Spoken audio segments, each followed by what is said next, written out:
घर में पैसा नहीं टिकता तो आज ही 10 चीज घर से हटा दो, अमीर बनने से कोई नहीं रोकेगा।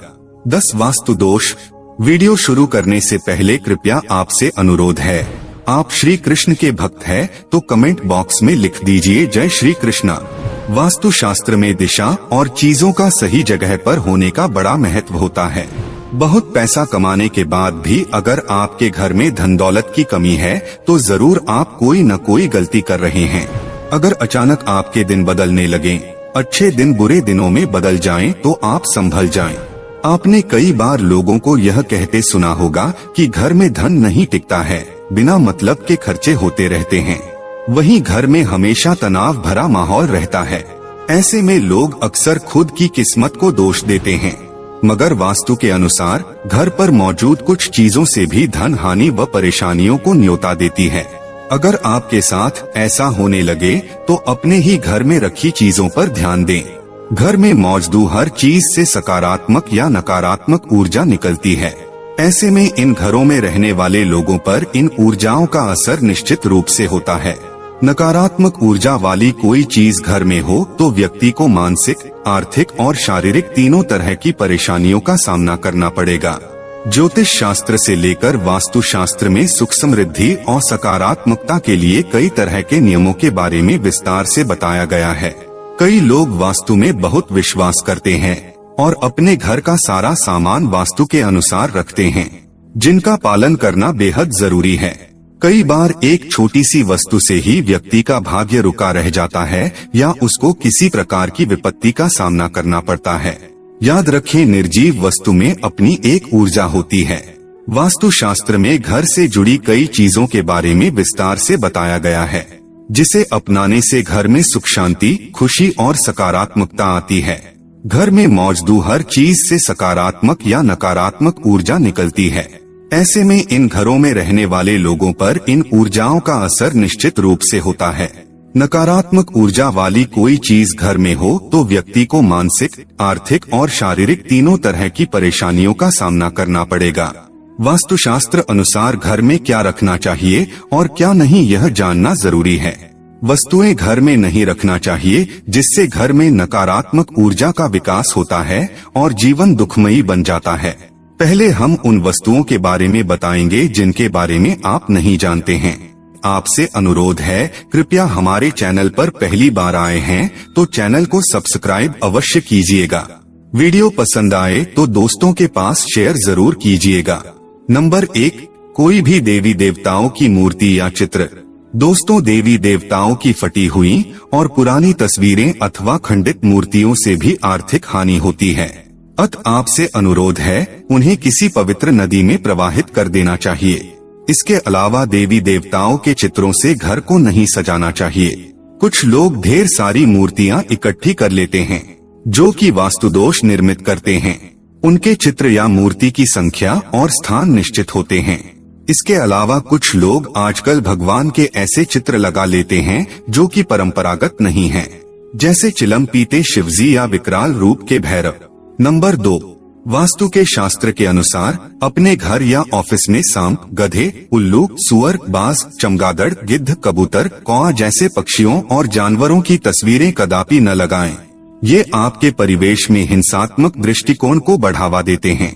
गिफ्ट के तौर पर रुमाल। किसी से गिफ्ट के तौर पर रुमाल लेना या किसी का रुमाल यूज करना आपके लिए घाटे का सौदा हो सकता है। वास्तु शास्त्र में किसी से फ्री में रुमाल लेने के लिए मना किया गया है। ऐसा करने से आपका संबंधित व्यक्ति से झगड़ा हो सकता है और रिश्ते में खटास आ सकती है। नंबर 3, अगर आप पर्स रखने के शौकीन हैं तो जानिए वास्तु नियम। पर्स या तिजोरी में धार्मिक और पवित्र वस्तुएं रखें जिनसे सकारात्मक ऊर्जा का संचार होता है। वास्तु शास्त्र के अनुसार कभी भी फटा हुआ पर्स और टूटी हुई तिजोरी नहीं रखनी चाहिए। जेब में भी कभी भी फैले हुए पैसे न रखें। नंबर 4, टूटी फूटी चीजों का वास्तु समझाते हैं। टूटे फूटे बर्तन, दर्पण, इलेक्ट्रॉनिक सामान, तस्वीर, दीपक, पलंग, घड़ी, झाड़ू, मग, फर्नीचर, चाहे कोई भी टूटे फूटे सामान हो, घर में नहीं रखना चाहिए। इससे घर में नकारात्मक ऊर्जा का निर्माण होता है और सकारात्मक ऊर्जा घर से निकल जाती है और व्यक्ति मानसिक परेशानियां झेलता है। घर में कोई भी टूटा हुआ सामान है तो उसे मरम्मत करवा ले, अन्यथा उसे घर से बाहर फेंक दे। ऐसी वस्तुएं नकारात्मक ऊर्जा पैदा करती हैं। नंबर 5, पूजा के कलश खाली रखने में भी लगता है वास्तु दोष। पूजा घर में रखे कलश को कभी खाली नहीं रखना चाहिए। हम आपको बता दें कि पूजा कलश में ब्रह्मा, विष्णु और महेश का वास होता है। पूजा कलश का संबंध व्यक्ति के जीवन से है, इसलिए पूजा कलश को कभी खाली न रखें। कलश में गंगाजल जरूर भर कर रखें। इससे घर में सुख समृद्धि आती है और उन्नति प्रगति के सभी रास्ते खुल सकते हैं। नंबर 6, सजावटी वस्तुएं या कलाकृतियां। कुछ लोग घर को कलात्मक लुक देने के लिए नकली या कांटेदार पौधे लगा लेते हैं। वास्तु शास्त्र के अनुसार घर में कांटेदार पेड़ पौधे न लगाएं। इससे पारिवारिक संबंधों में भी कांटों की सी चुभन पैदा होने लगती है, जिसे घर के सभी सदस्यों का मति भ्रष्ट हो जाता है। कई लोग पुरानी या फालतू चीजों से भी अपना घर सजाते हैं, जो कि ऐसा करना अच्छा नहीं माना जाता है, जो कि गलत है। ऐसी वस्तुएं घर में नकारात्मक ऊर्जा को बढ़ावा देती हैं। वास्तु के अनुसार जब घर में नकारात्मक ऊर्जा में बढ़ोतरी होती है, इसके साथ ही स्वास्थ्य संबंधी समस्याएं भी हो सकती हैं। यदि कलाकृतियों के नाम पर कुछ ऐसी वस्तुएं या पेंटिंग हैं, जिसमें सूखे हुए पेड़ पौधे हो या मानवरहित उजाड़ शहर हो, बिखरा हुआ घर हो, जो मानी तो जाती हैं कलात्मक, लेकिन वास्तुशास्त्र अनुसार ये सभी नकारात्मक ऊर्जा पैदा करती हैं। नंबर 7, हानिकारक वस्तुएं। मित्रों, घर में ऐसी कई हानिकारक वस्तुएं होती है जिसके घर में रखेंते हैं तो घर का वातावरण विषैला बन जाता है। यह स्थूल रूप से दिखाई नहीं देता, लेकिन हवा का गुण धर्म इससे बदल जाता है।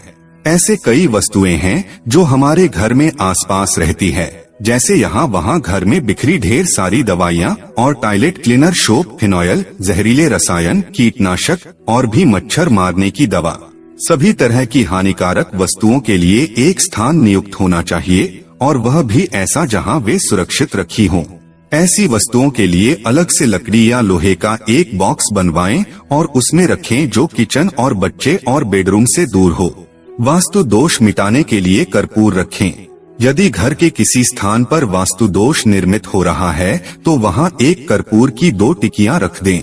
जब वह टिकियां गलकर समाप्त हो जाए तब दूसरी 2 टिकियां रख दें। इस तरह बदलते रहेंगे तो वास्तु दोष निर्मित नहीं होगा। नंबर 8, मकड़ी का जाला।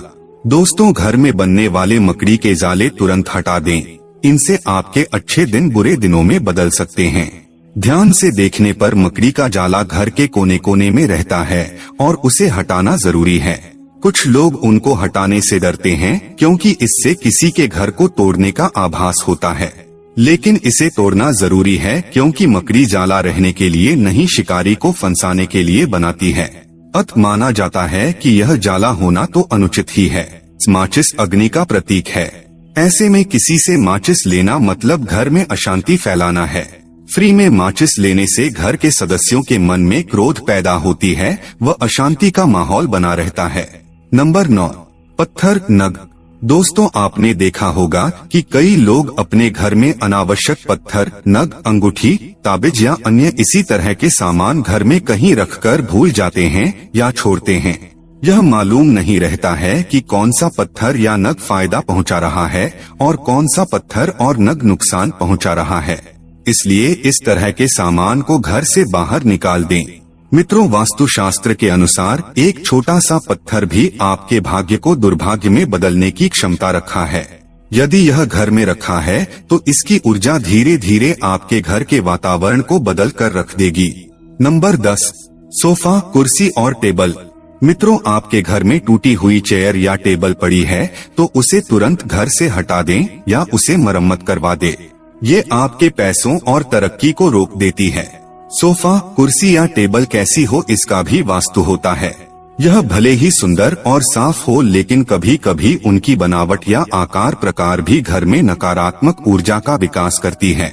इसलिए किसी वास्तुशास्त्री के जानकारों से पूछकर ही ये चीजें खरीदे। घर के दरवाजा दक्षिण की तरफ है तो वास्तु दोष लगेगा। यदि आपका घर दक्षिण मुखी है तो आप सबसे पहले घर के सामने द्वारा से 2 गुनी दूर पर नीम का एक पेड़ लगाएं।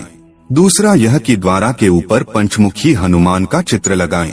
आदमकद दर्पण भी लगा सकते हैं। मुख्य द्वार के ऊपर पंचधातु का पिरामिड लगवाने से भी वास्तु दोष समाप्त होता है। गणेश जी की पत्थर की 2 मूर्ति बनवाएं जिनकी पीठ आपस में जुड़ी हो। इस जुड़ी गणेश प्रतिमा को मुख्य द्वार के बीचों बीच चौखट पर फिक्स कर दें, ताकि एक गणेश जी अंदर को देखें और एक बाहर को। वास्तु जड़ से खत्म करने के लिए सुंदरकांड या रामचरित का पाठ, घर के वास्तु दोष को दूर करने के लिए समय समय पर रामचरित का पाठ या सुंदरकांड का पाठ करवाते रहें। इससे घर की नकारात्मक ऊर्जा बाहर निकाल जाएगी। तेल यूं तो शनि देव के प्रकोप से बचने व उनकी कृपा पाने के लिए उन्हें तेल चढ़ाया जाता है, लेकिन किसी से मुफ्त में तेल लेना आपको बहुत भारी पड़ सकता है। ऐसा करने से आपको आर्थिक तंगी का सामना करना पड़ सकता है। काला तिल भूलकर भी किसी से मुफ्त में या दान में किसी से काला तिल नहीं लेना चाहिए। काले तिल का सीधा संबंध राहु केतु और शनि से माना जाता है। ऐसे में काला तिल मुफ्त में लेने से आपको बड़ी मुसीबतों का सामना करना पड़ सकता है। सुई भूलकर भी फ्री में किसी से सुई ना लें। ऐसा करना आपके वैवाहिक जीवन में कलेश पैदा कर सकता है, रिश्तों में खटास पैदा करता है, प्रेम संबंधों में बुरा असर पड़ता है। लोहा किसी से फ्री में लोहा लेना मतलब खुद मुसीबतों को आमंत्रण देने के बराबर है। लोहे का भी संबंध शनि देव से है। ऐसे में किसी से फ्री में किसी से लोहा लेने से घर में गरीबी व दरिद्रता आती है। किसी के घर से नमक लाने से क्या होगा? नमक घर में जब अचानक से नमक खत्म होने पर हम पड़ोसी से फ्री में थोड़ी मांग लेते हैं, लेकिन ये गलती कभी मत करिएगा। नमक का सीधा संबंध शनि से होता है। ऐसे में अगर आप किसी से मुफ्त में नमक लेते हैं तो आर्थिक तंगी आपको घेर लेगी, स्वास्थ्य पर बुरा असर पड़ेगा और